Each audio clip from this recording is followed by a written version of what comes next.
নমস্কার বন্ধুরা, স্বপ্না হাবি চ্যানেলে সবাইকে স্বাগত।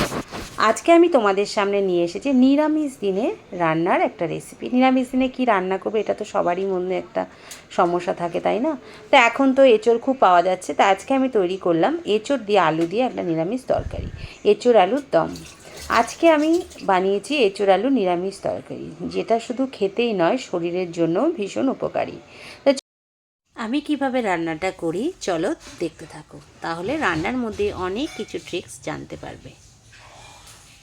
তো চলো শুরু করা যাক এঁচোড় আলুর নিরামিষ তরকারি। ভিডিওটা মিস করো না কিন্তু।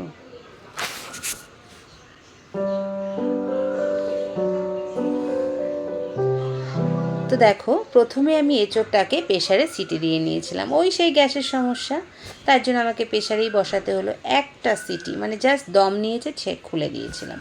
আলুটা আমি খোসা সমেতই দিয়েছিলাম, পরে আমি খোসাটা ছাড়িয়ে নিয়েছিলাম। তো এঁচোড় আলুটা আমার সেদ্ধ হয়ে গেছে।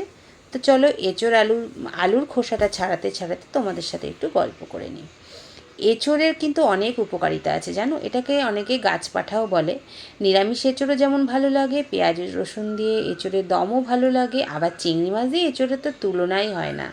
এঁচোড়ের কিন্তু অনেক রকম রেসিপি হয়, এঁচোড়ের কোপ্তা, এঁচোড়ের ডালনা, অনেক কিছুই। তা চলো, এদিকে আমি কড়াইতে তেল দিয়ে দিয়েছি। তেলটা গরম হয়ে গেলে এর মধ্যে আমি প্রথমে ভেজে নেব আলুটা। তা আলু ভাজতে ভাজতে চলো এঁচোড়ের উপকারিতা সম্বন্ধে একটু জেনে নিই। এঁচোড়ে প্রচুর পরিমাণে ফাইবার থাকে, যা হজম শক্তি ভালো রাখে এবং কোষ্ঠকাঠিন্য কমাতেও কিন্তু সাহায্য করে। আবার এঁচোড়ে জানো তো ভিটামিন এ ও সি রয়েছে, যাতে শরীরে রোগ প্রতিরোধের ক্ষমতা বাড়ায় এবং ত্বকও ভালো রাখে। সবজি আমাদের কত উপকার করে, তাই না বলো? আমরা যদি ঠিকঠাক সবজি খাই তাহলে অনেক উপকার আমরা পাবো, যা বোঝা যাচ্ছে। তো দেখো, আলুটার মধ্যে একটু নুন হলুদ দিয়ে আলুটাকে লাল লাল করে ভেজে নেব। তারপরে এঁচোড়ে প্রচুর পরিমাণে পটাশিয়াম থাকে, যা রক্তচাপ নিয়ন্ত্রণেও সাহায্য করে এবং হৃদযন্ত্রকেও সুস্থ রাখে। এটি লো ক্যালোরি, ফ্যাট কম আছে, তাই যারা ওজন কমাতে চান তারাও এঁচোড় খেতে পারেন। চলো এঁচোড়ের জন্য একটা মশলা তৈরি করে নিই। নিয়েছি গোটা গরম মশলা, নিয়েছি আদা, আর নিয়েছি জিরে, আর নিয়েছিলাম 1 চামচ মৌরি, 1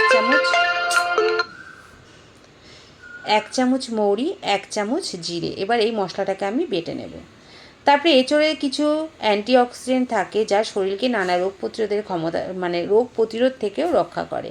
তা ডায়াবেটিস রোগীদের জন্যও নাকি এঁচোড় খুব উপকারী, কারণ এতে রক্তে শর্করার মাত্রা নিয়ন্ত্রণেও সাহায্য করে। তা চলো কত কিছু জেনে নিলাম বলো এঁচোড়ের উপকারিতা সম্বন্ধে, তাহলে এবার থেকে বেশি বেশি করে এঁচোড় খাবো, তাই না? আর এই দেখো, আমার আলুটা লাল লাল করে ভাজা হয়ে গেছে। এবার আমি আলুটাকে তুলে নেব। আলুটা আমি এমনভাবে সিটি দিয়েছিলাম যেন পুরো সেদ্ধ হয়েছে, কিন্তু মানে ভেঙে গলে যায়নি। আলুটা লাল লাল করে ভেজে এবার আলুটাকে আমি তুলে নেব।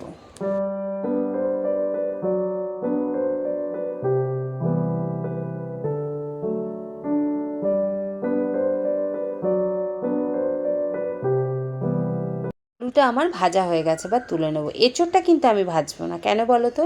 এঁচোড় ভাজলে ওপরের যে এঁচোড়ের যে উপরের স্তরটা থাকে না, সেটা কেমন যেন মানে শক্ত শক্ত হয়ে যায়। আর না ভেজে রান্না করলে বেশ ভেতরটাও নরম রসালো থাকে এবং সুন্দর সেদ্ধও হয়ে যায় বা নরমও থাকে। তা আলুটা ভেজে তুলে নিলাম। এবার ওই তেলে দিয়ে দিলাম গোটা জিরে, আর দিয়ে দেবো দুটো মাঝারি সাইজের টমেটো কেটে।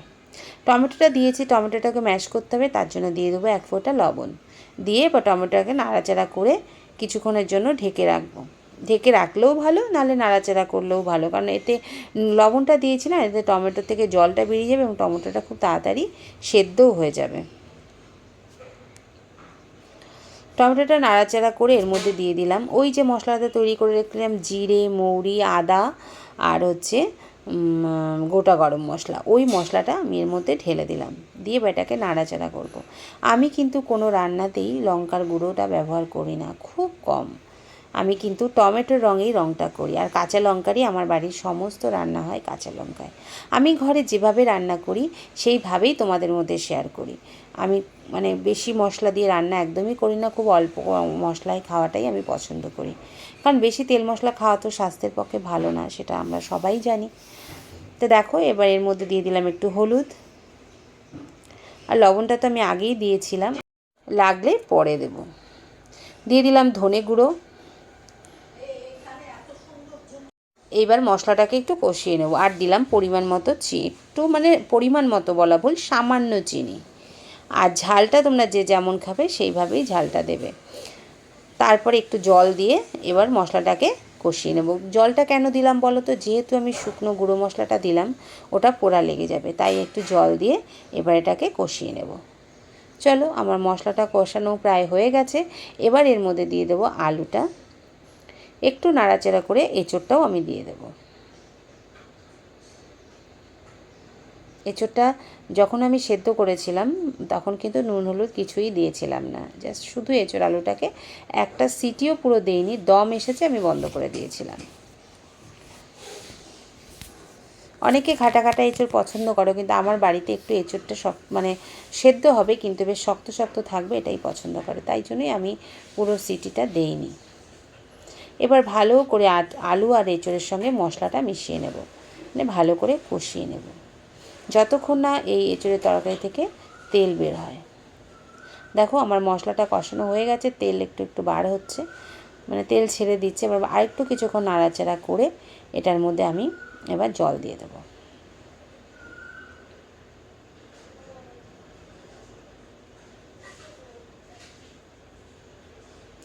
যেহেতু এঁচোড় আর আলুটা আমার খুব বেশি সেদ্ধ হয়নি, জাস্ট সিটি দিয়ে নিয়েছিলাম, জাস্ট একটু সেদ্ধ হয়েছে, তাই জন্য জল দিয়ে আমি কিছুক্ষণ এটাকে ঢেকেও রাখবো।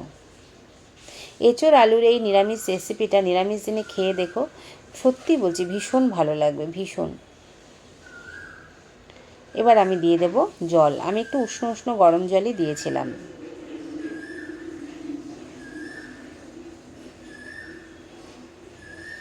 জলটা একটু বেশি দিয়েছি কারণ এঁচোড় আলুটা আমার বললাম না পুরো সেদ্ধ হয়নি, তাই একটু সেদ্ধ হতে তো সময় লাগবে, তাই একটু জলটা দিয়েছিলাম। দিয়ে এবার আমি করবো কি, ঢেকে দেব।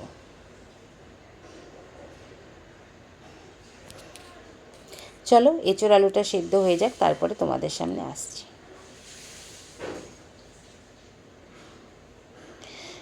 কিছুক্ষণ মধ্যে ঢাকনা তুলে নিয়ে দেখলাম এঁচোড়টা প্রায় সেদ্ধ হয়ে এসেছে, কিন্তু এখনও আরেকটু সেদ্ধ হবে, তাই জন্য নাড়াচাড়া করে আবার একটু ঢেকে দিলাম।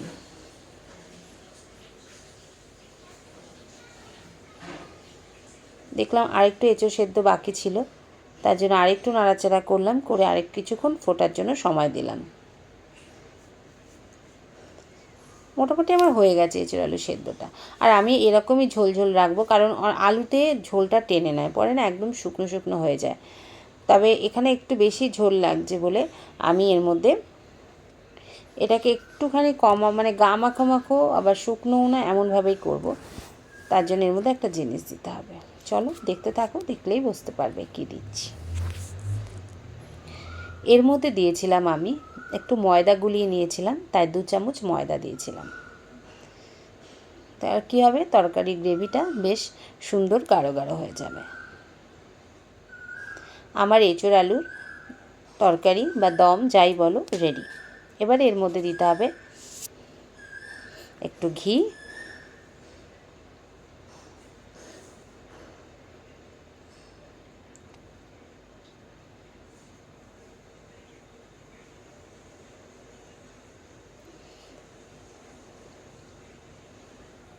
একটু ধনেপাতা,